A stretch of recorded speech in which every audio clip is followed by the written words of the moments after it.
They sent a bill for our rescue. Commander Eva Rostova stood on the command deck of the Terran Mandate ship Arbitrator. Her vessel was a testament to human resolve, a stark blade of function over form. Outside the viewport, the planet Aurora hung like a sapphire in the void, swaddled in a shimmering golden cage of alien energy.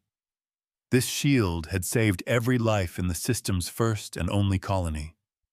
Now it served as their prison. The stakes were not territory or resources, but the very definition of freedom for the 2 million souls on the world below. Rostova's gaze drifted to the formal data slate on her console, its amber script a declaration of war disguised as a contract. She had already decided this would not be settled by arms, but by a reckoning. The interstellar Concordat had mechanisms for this channels for disputes that could bind even the oldest powers in a star court of public inquiry. Her first officer, Lieutenant Commander Jian Li, moved to her side, his own reflection a faint ghost in the star-dusted glass. The Kith Preceptor is hailing again, Commander. He wishes to know if we have contemplated his people's magnanimity. Li's voice was a low wire of tension, the formal words barely masking his fury. The Kith, an ancient consortium of galactic patrons, had arrived just in time to deflect a catastrophic coronal mass ejection from Aurora's star. They had saved humanity's newest cradle, and now they demanded their price not in credits or ore, but in fealty. Their gratitude was a collar. Tell the Preceptor we are still calculating the depth of our appreciation. Rostova replied, her tone cold and precise. She turned from the window, the command deck's low hum a familiar comfort. The air smelled of ozone and recycled oxygen, a scent she had always associated with duty. On the main tactical display, the Kith fleet hung in perfect, arrogant formation. Their ships were gilded, ornate things, looking more like celestial temples than warships. It was an aesthetic of power designed to awe and intimidate lesser races into compliance. The Kith did not conquer, they indebted. Their weapon was the ledger. Solon Rostova addressed the ship's mind, her voice resonating with quiet authority. Run the tithe of gratitude doctrine through Concordat Precedent 74. Cross-reference with all known rulings on sapient rights clauses and involuntary indenture.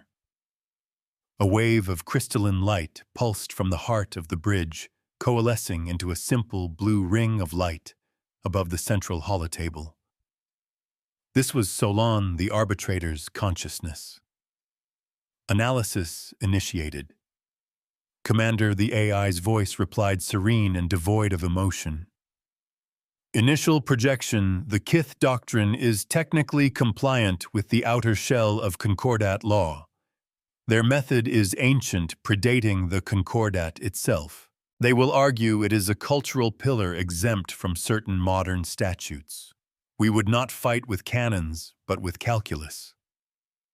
A civilian channel flickered to life on a side monitor. It was a feed from Aurora's cradle, the planet's capital city. A young girl no older than 10 was drawing on a pavement with colored chalk. She sketched a huge golden sun with a smiling face, then a smaller blue marble sheltered by a brilliant yellow bubble.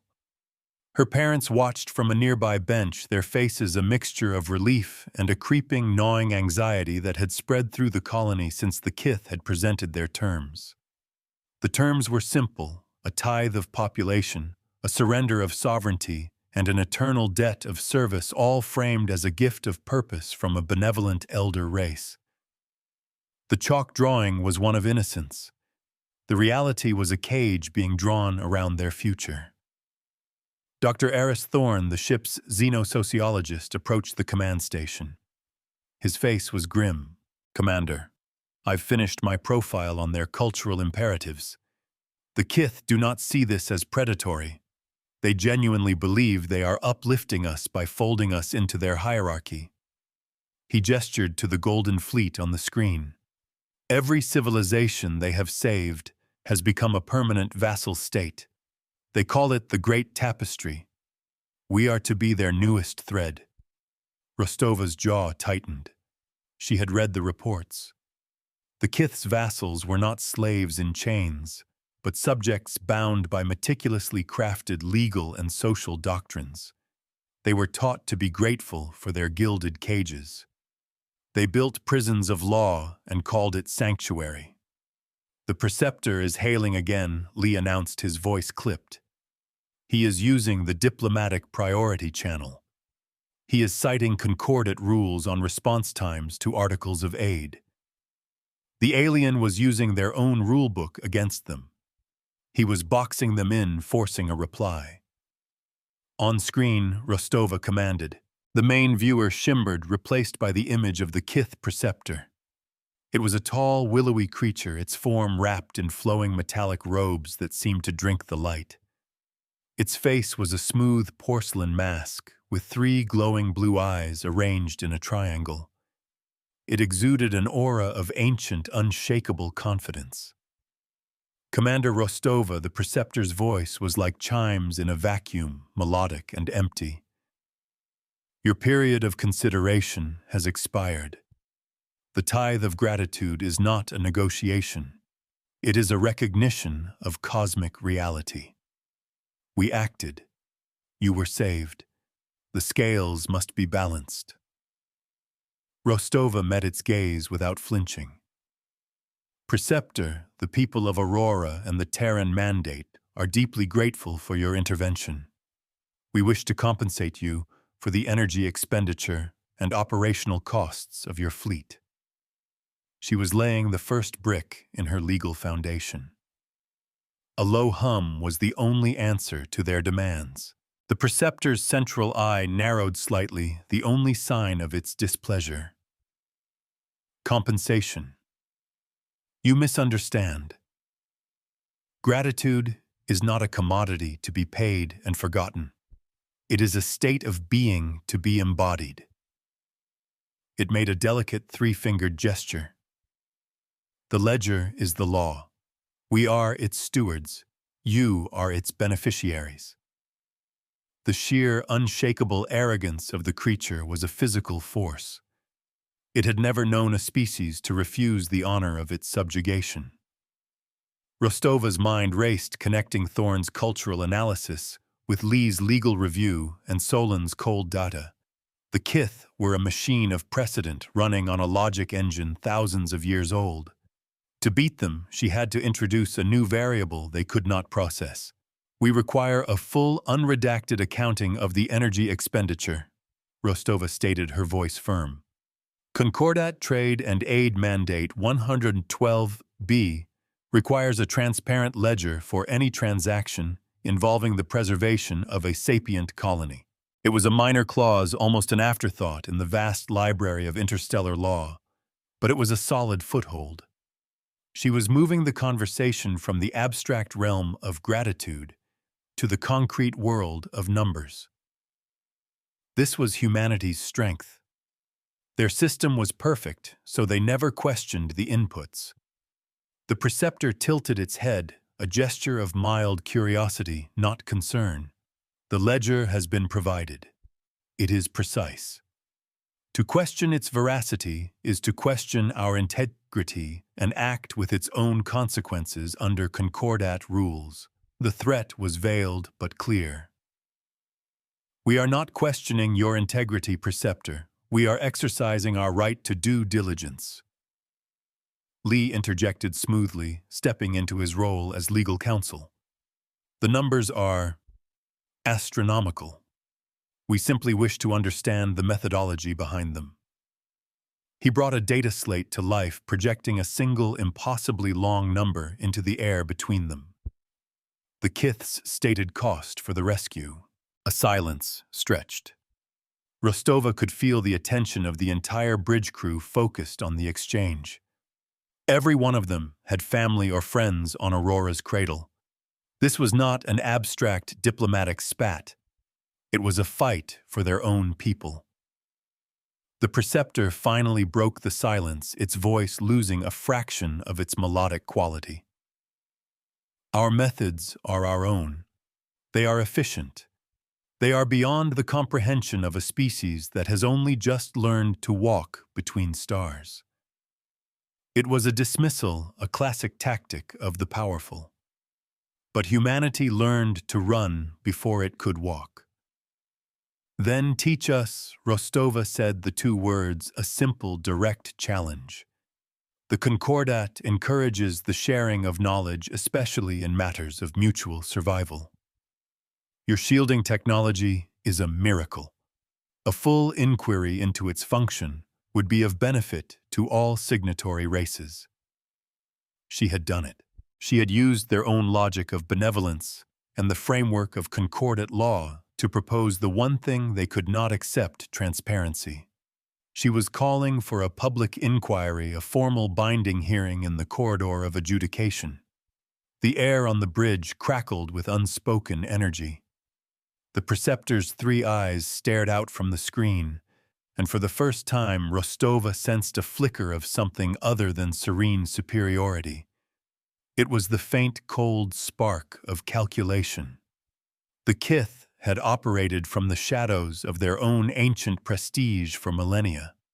They preferred to conduct their business in the quiet chambers of indebted leadership, not in the bright open forum of a public hearing with a dozen other races watching. A public inquiry is a drastic measure, Commander, the preceptor stated slowly. It suggests a dispute. There is no dispute here, only the graceful extension of our guardianship. Their guardianship was a debt.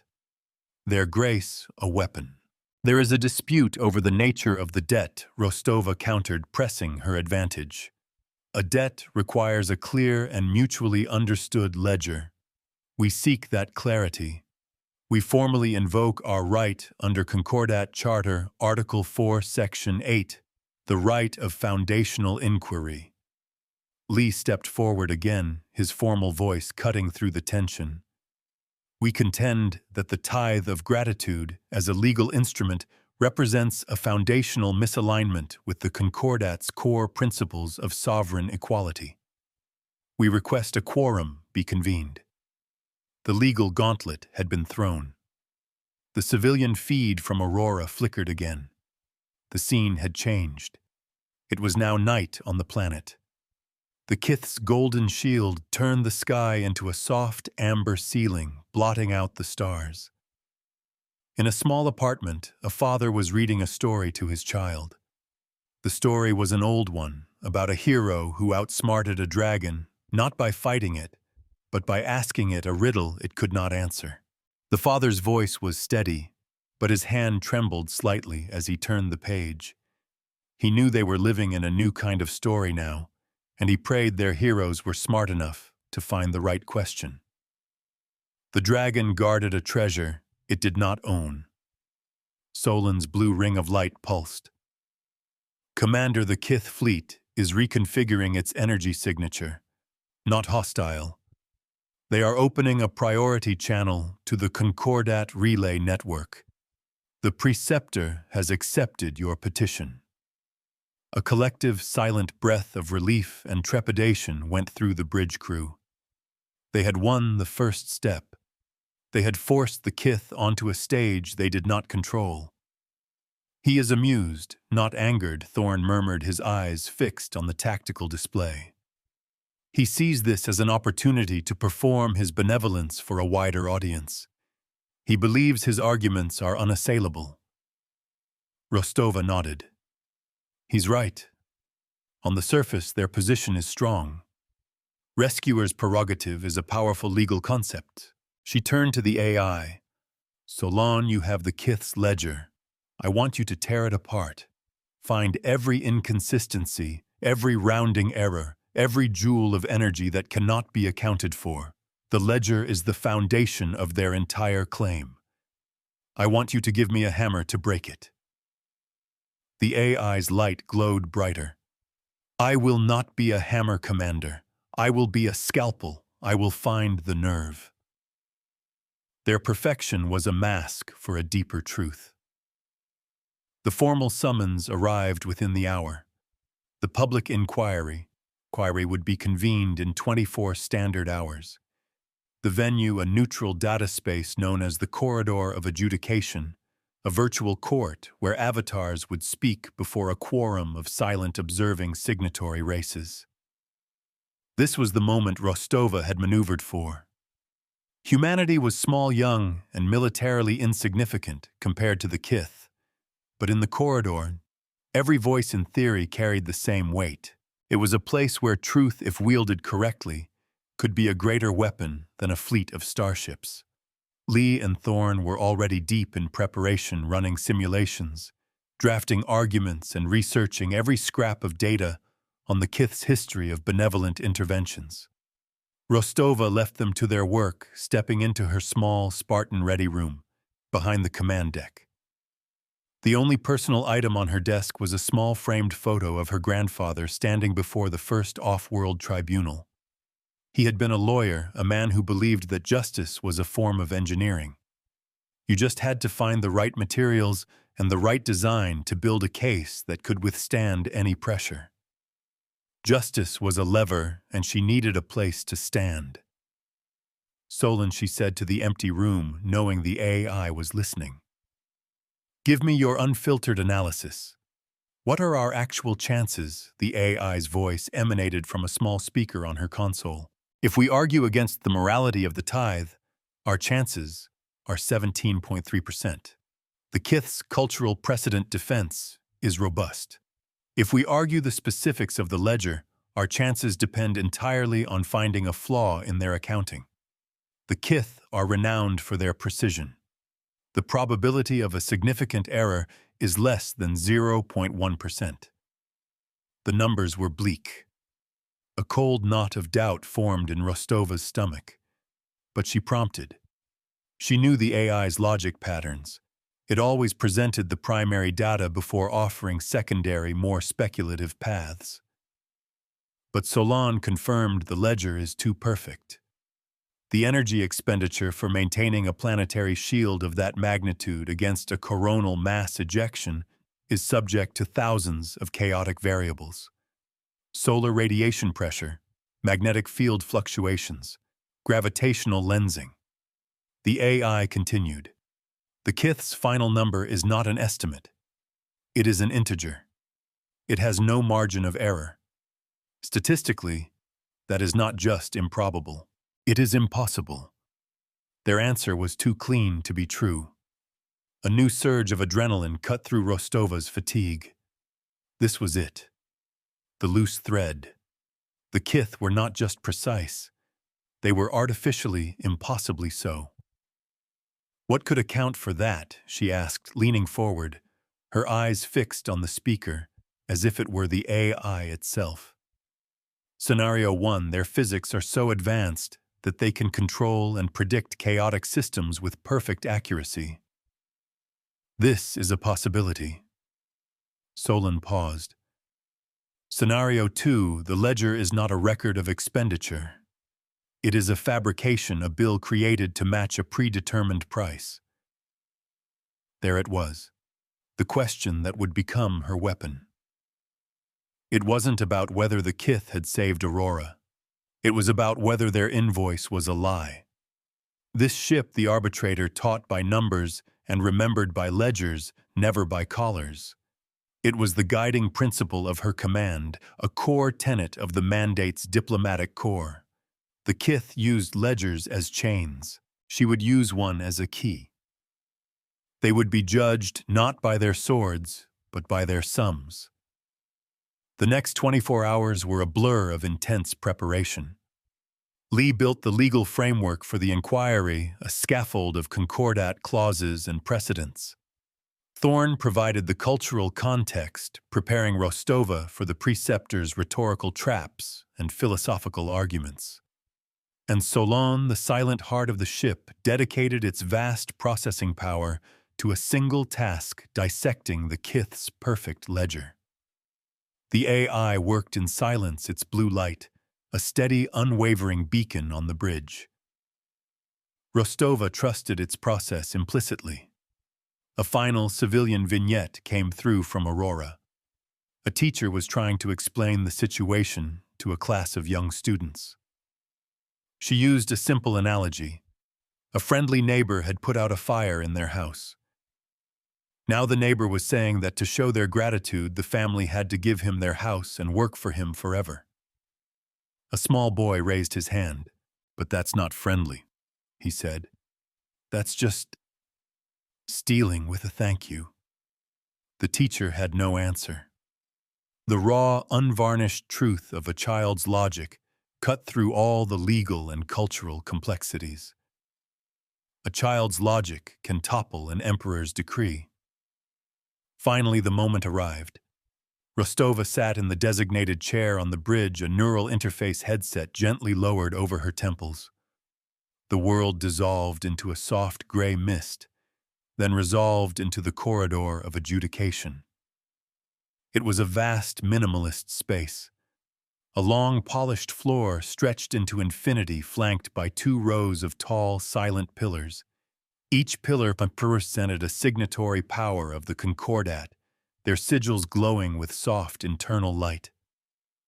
At the far end of the corridor sat a single elevated chair for the neutral arbiter, a position currently filled by a crystalline entity from the Cygnus Federation. Her own avatar was a simple, unadorned representation of her physical self in her mandate uniform. Across from her, the Kith Preceptor's avatar materialized. It was an idealized version of its physical form, taller, its robes shimmering with impossible light. It looked every bit the ancient, benevolent guardian it claimed to be. The air was still heavy with the weight of silent observation from the dozens of races watching through the pillars. This was not a trial of guilt or innocence, but an inquiry into the fundamental nature of a law. The stage was set for a war of ideas. The arbiter's voice, a series of resonating chords, echoed through the corridor. "This inquiry is convened. The petitioner, the Terran Mandate, will present its case for the examination of the Kith doctrine known as the Tithe of Gratitude." Rostova's heart hammered in her chest, but her voice was calm as she began. She did not open with accusations. She opened with thanks. She acknowledged the Kith's timely intervention, their superior technology, and the debt of life owed to them by the people of Aurora. She conceded every point she could, building a foundation of reason and respect. She was not attacking the Kith. She was defending the principle of clarity. "We do not question the act of rescue," she stated, her avatar's voice clear and strong. "We question the accounting. A debt must be quantifiable, its terms transparent and understood by all parties. This is the bedrock of interstellar trade diplomacy and mutual aid."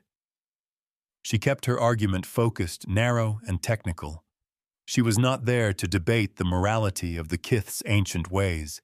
She was there to audit their books in the public square.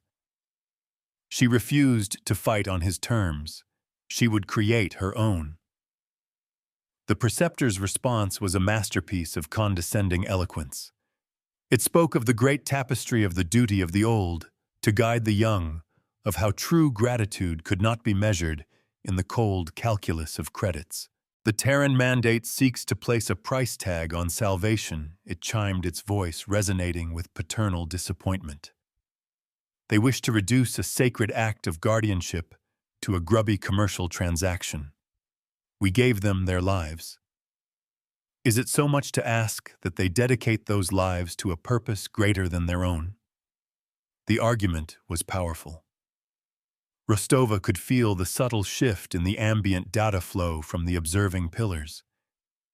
Some of them, ancient races themselves, were sympathetic to the Kith's perspective. The preceptor was winning the philosophical debate. It was time to change the battlefield. "We admire the poetry of the preceptor's words," Rostova said, letting a beat of silence pass. "But the Concordat is not a work of poetry. It is a work of engineering, and it requires that all aid be accompanied by a verifiable ledger." So let us speak of the ledger. The battlefield shifted from philosophy to physics. She signaled, and a representation of the Kith's energy expenditure report appeared in the air between them. It was that single, impossibly long and impossibly precise number. The Kith have presented us with this figure representing the total energy cost of shielding Aurora. We have a simple question. She paused, letting the weight of the moment build, feeling Solon's data stream into her consciousness, cool and sharp and certain. Where did the energy come from? The preceptor's avatar remained perfectly still, but Rostova could sense a change in its posture, a tightening of its serene facade. The energy was generated by our fleet, of course. Our power systems are efficient. The slight hesitation was all the confirmation Rostova needed. Indeed, she replied, her voice sharpening like a knife. They must be. For our analysis conducted by the T-Mandate vessel, Arbitrator's core intelligence shows no record of any known energy generation method that could produce this quantity of power without a corresponding signature. The question was not a weapon, but a key. She gestured again, and Solon's analysis flowed into the shared space. Spectrographs, energy decay, charts, subspace resonance readings. We scanned your fleet's energy output during the entire event. We saw the projection of the shield, but we detected no commensurate power generation, no fusion signatures, no antimatter decay, no zero-point draws, only the faint, almost undetectable echo of a massive power transfer. The preceptor's three eyes stared at the data, its perfect composure beginning to fray at the edges. Your technology is rudimentary, it finally said, its voice a fraction harsher than before. You are misinterpreting the data. The source of our power is not your concern. The fact of your salvation is. The observing pillars remained silent, but their data streams to the corridor's public record intensified. They were no longer passive observers. They were witnesses to a direct question being evaded. With respect, Preceptor, the source is our primary concern, Rostova pressed, because a debt is only valid if the creditor has actually incurred a cost. The ledger was perfectly balanced because it was a lie. She had him. He had sidestepped the question, effectively refusing to answer. Under the inquiry rules, this was a significant concession. But Rostova was not done. She was going for the final killing blow. She had saved Solon's most critical finding for this exact moment. The energy transfer echoes your fleet produced, she continued, her voice ringing with cold certainty. They had a unique signature, a very specific profile of neutrino emissions and subspace harmonics. We have managed to match that signature. Another wave of data filled the space. It showed two energy profiles side by side. One was the echo from the Kith fleet. The other was a live reading. They were identical. You see the energy you used to power the shield. It has the exact same signature as Aurora's star itself. A wave of shock rippled through the data streams of the observing quorum. The preceptor's avatar froze the light from its robes, dimming for a fraction of a second. He had not given a gift. He had simply wrapped their own property. Rostova let the silence hang in the virtual air for a long moment before delivering the final sentence, each word crafted by Lee, sharpened by Thorn, and verified by Solon. Each word a nail in the coffin of the Kith's claim. You did not shield us from our star with your power, Preceptor. Her avatar took a step forward, her gaze locking onto the aliens. You harvested energy from our own sun, shaped it into a shield, and then presented us with a bill for the service. The accusation was stark, brutal, and undeniable. It echoed in the silent corridor of adjudication. You did not save our world. You mortgaged it back to us. The corridor of adjudication was a place of pure information, but for a moment Rostova imagined she could hear the sound of a billion minds processing a paradigm-shattering truth. The preceptor's avatar stood as if frozen in time, a gilded statue of disbelief. His entire civilization's modus operandi, the core of their identity as galactic patrons, had been laid bare as a cosmic fraud. It was a lie wrapped in the language of benevolence, a protection racket played on a stellar scale. The Kith did not give aid. They leveraged disaster. Their arrogance was a shield, and she had just pierced it. "Your accusation is obscene." The preceptor finally managed the melodic chimes of his voice, now discordant and sharp. "It is a desperate slander from a primitive species that cannot comprehend the mechanics of our magnanimity. We shape the raw forces of the universe into a vessel of salvation. That act of shaping, of technological mastery, is the gift. The source of the clay is irrelevant." He was trying to pivot to reframe the argument away from the fraudulent ledger and back to the philosophical high ground. It was a classic legal maneuver, an attempt to muddy the waters with abstract concepts. But Rostova and her team had anticipated this. "The source is never irrelevant when a bill is presented," she countered, her voice unwavering. "You claimed a cost. You presented a ledger of expenditure. That ledger is a fabrication. You expended minimal energy of your own acting merely as a focusing lens for power that was already ours." She gestured to the silent, watching pillars. "The Concordat is built on a foundation of trust, and trust is built on verifiable truth. We have shown the truth. The Kith ledger is a lie. A lie once exposed cannot become truth again." The arbiter, the silent crystalline entity, finally moved. Its form shimmered, and a series of harmonic tones filled the corridor, the formal language of judgment. A simple text translation appeared in the shared space. "The inquiry is concluded. The evidence presented by the Terran mandate is verified by the corridor's own passive energy sensors. The Kith ledger is found to be a misrepresentation of incurred cost." The words were simple, clinical, and devastating. The associated claim, the tithe of gratitude, is therefore declared null and void under Concordat Intercession Mandate 7. This matter is resolved. A wave of triumphant energy surged through Rostova's connection to the arbitrator. On her bridge, she knew people were embracing their faces, lit by the glow of a victory they had barely dared to hope for. But her own avatar remained composed. This was not over. The legal victory was a single battle, not the war. The preceptor's avatar did not vanish. It remained its light, seeming to curdle to darken at the edges. Its 3 blue eyes fixed on her, and for the first time she felt a direct, unfiltered wave of pure malice. "Justice is not the same as safety. The Concordat has made its ruling." The preceptor's voice was a low, dangerous hum. "We will, of course, abide by its limited wisdom." The condescension was a thick, oily layer over his fury. "However, the shield around Aurora remains under our control. Given your species' volatile and ungrateful nature, we have determined it is a necessary precaution. It will be maintained indefinitely to ensure the stability of this sector." The implication was horrifyingly clear. The tithe was gone, but the cage remained.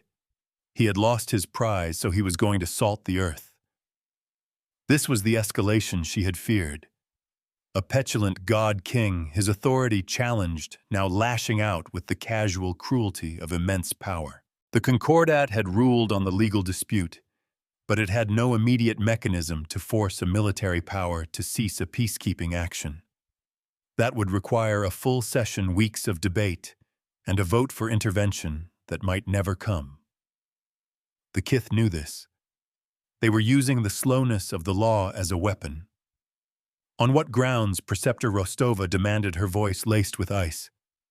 You cannot hold a civilian population hostage. He had lost the argument, so he was changing the rules. It is not a hostage situation, Commander.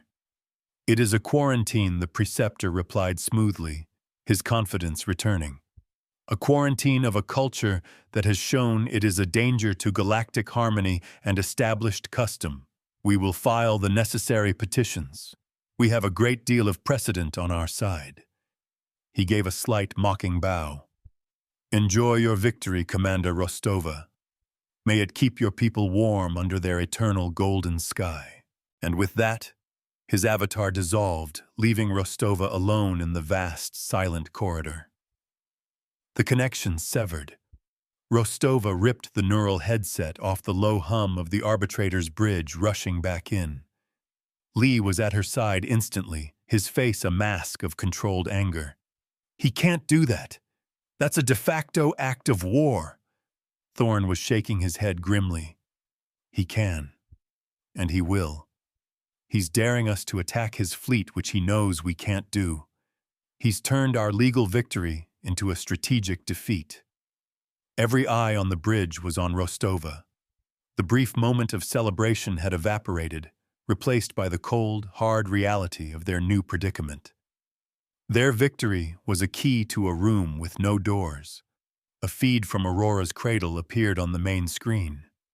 The news of the tithe's nullification had reached the planet. There were crowds in the streets cheering, weeping with relief. But as the minutes stretched on and the golden shield did not disappear, the mood began to shift. The cheering faltered.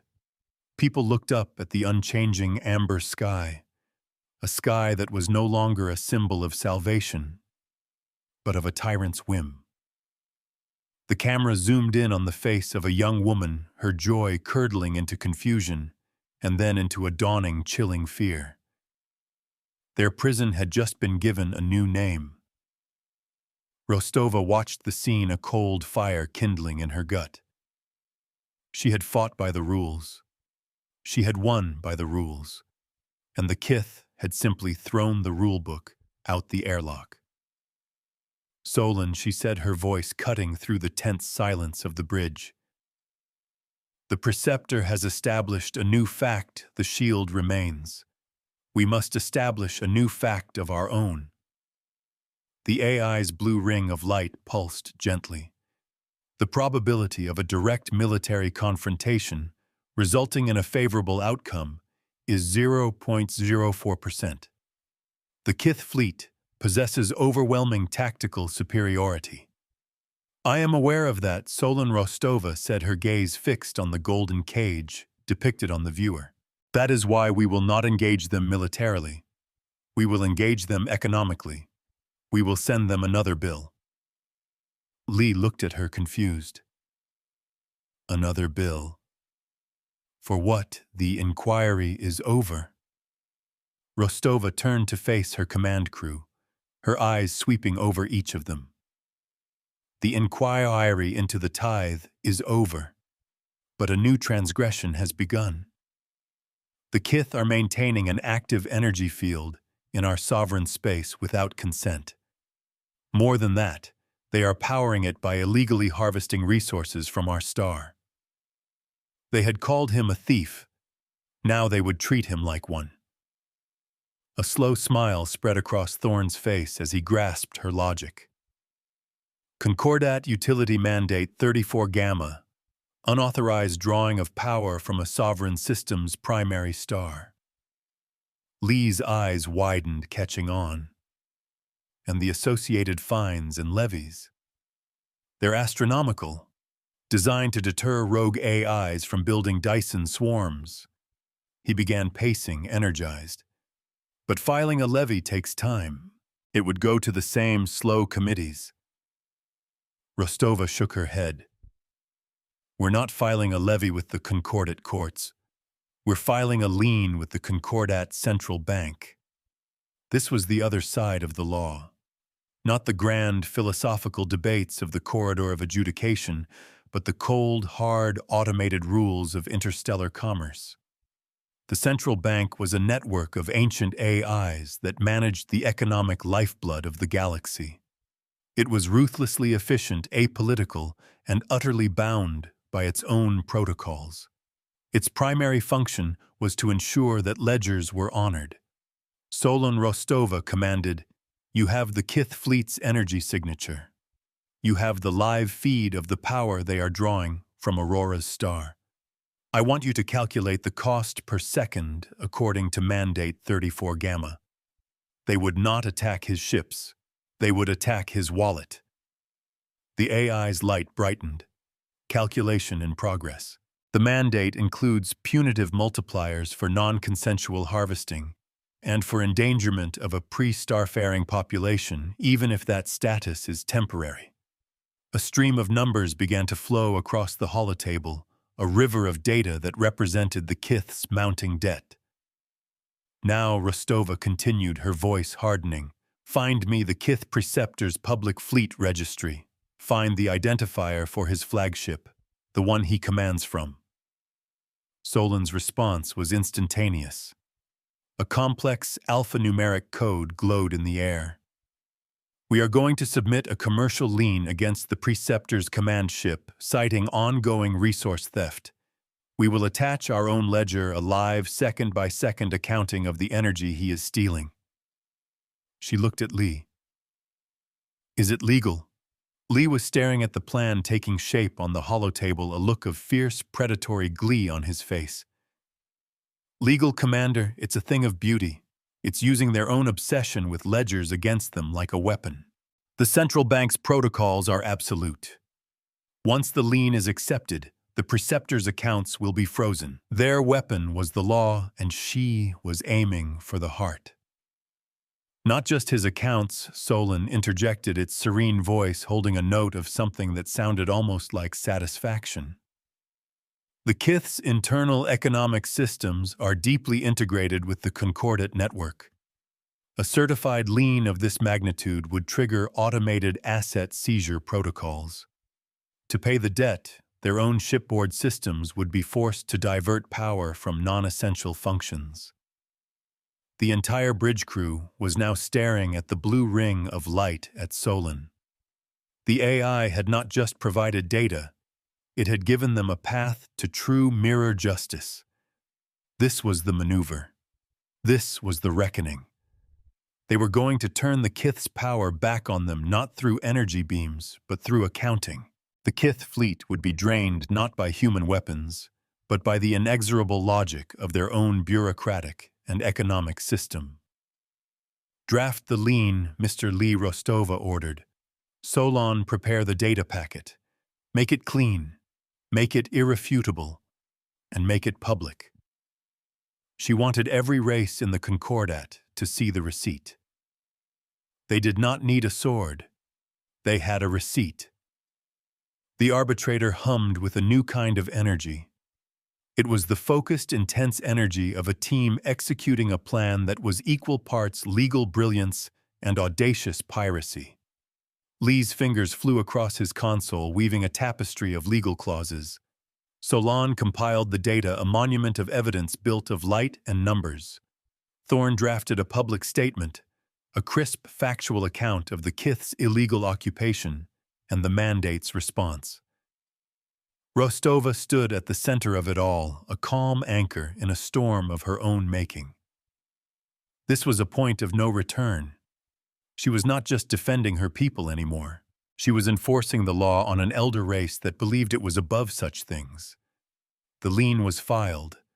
It shot through the Concordat's data network at the speed of light, a silent, deadly torpedo of pure information aimed at the heart of the Kith's economic power.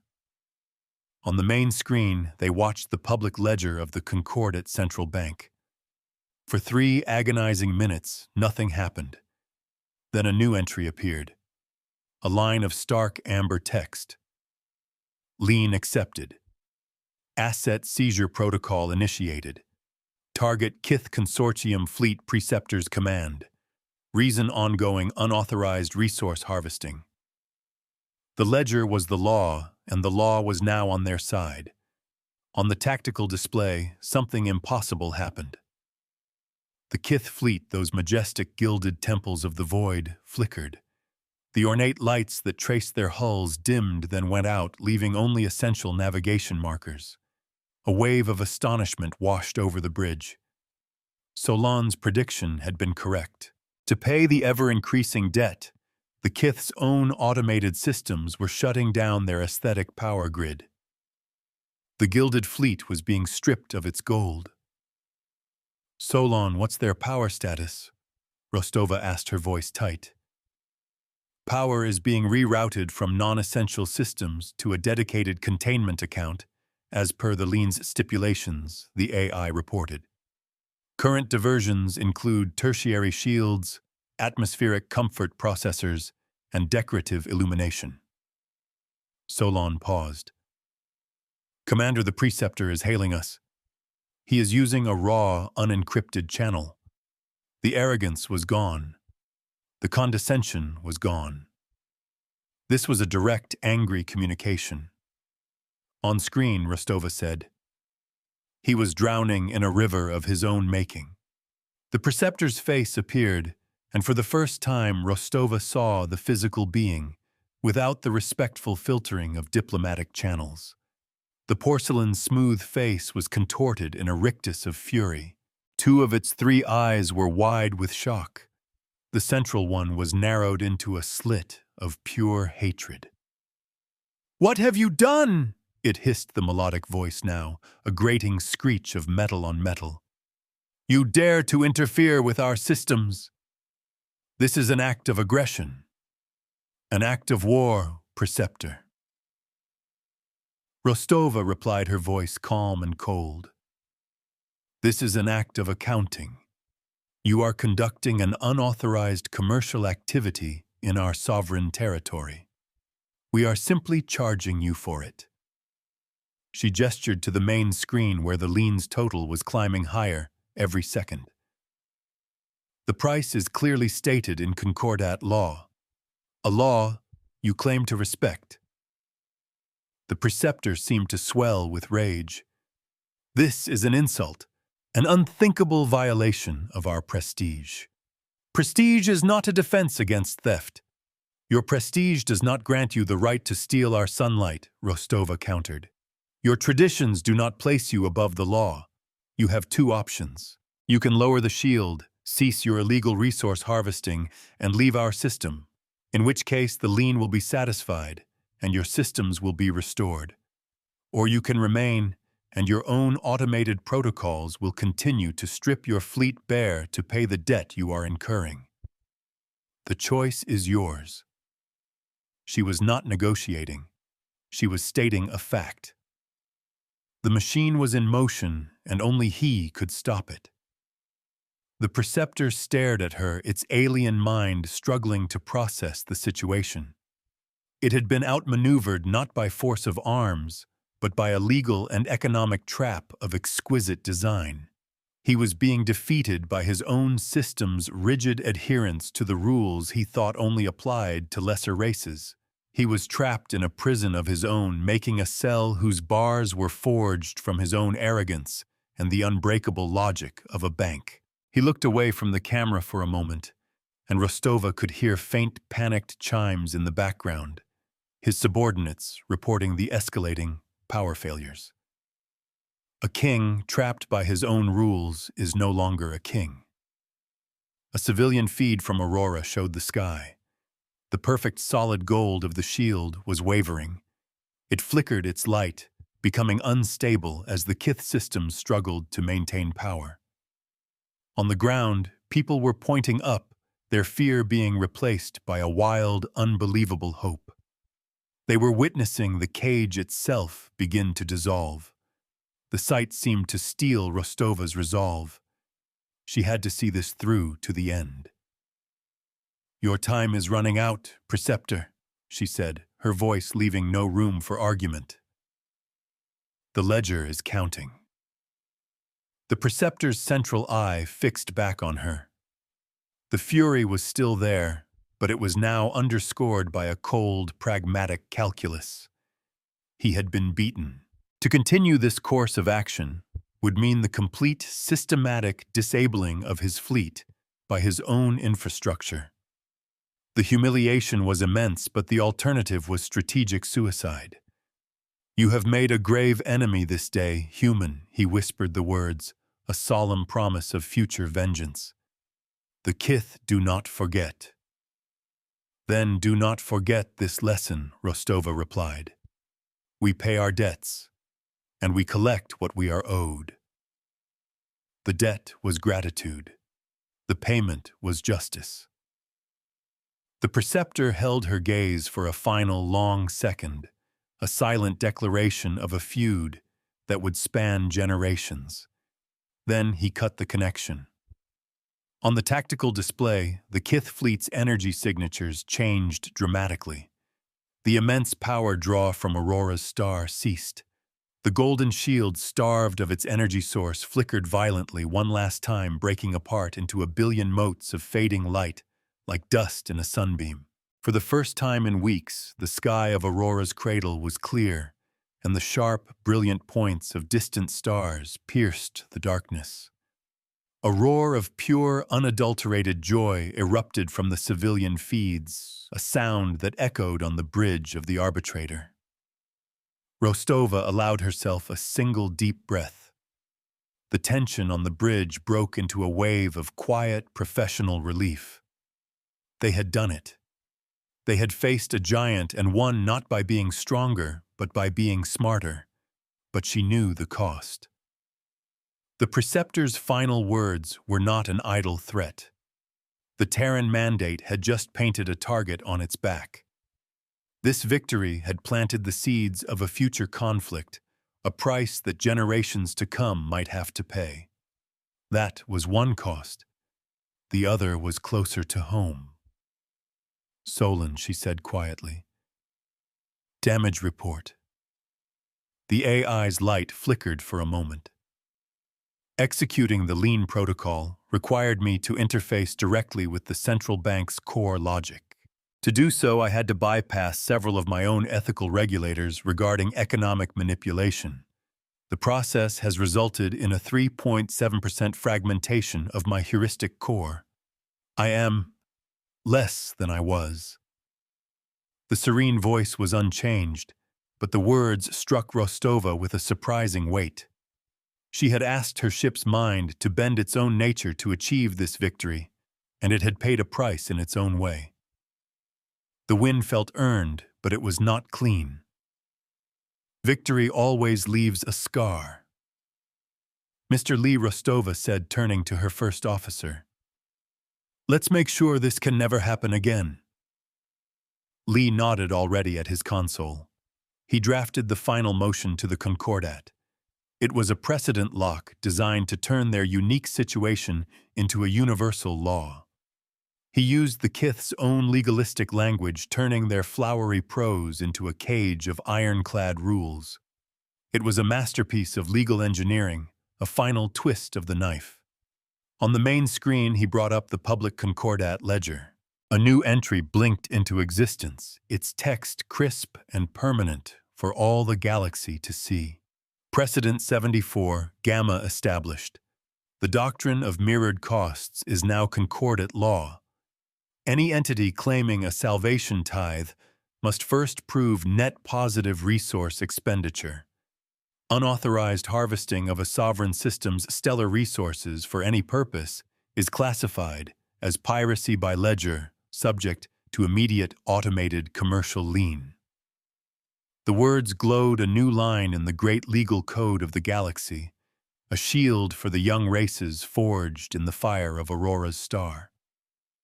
The bridge was quiet now. The adrenaline was fading, replaced by a profound sense of exhaustion and accomplishment. Rostova looked at the viewport, at the planet Aurora, now free and whole, its cities glittering like a handful of dropped diamonds in the night. She looked at the faces of her crew, tired but proud. They had held the line. They had honored the principles of their ship, a vessel that remembered by ledgers, not by collars. The Concordat public ledger entry on the main screen blinked one last time, confirmed. The light from its letters was cool, final, and absolute. They say justice is blind, but it is not. It is a mirror. It does not punish, it only reflects. It returns what is given.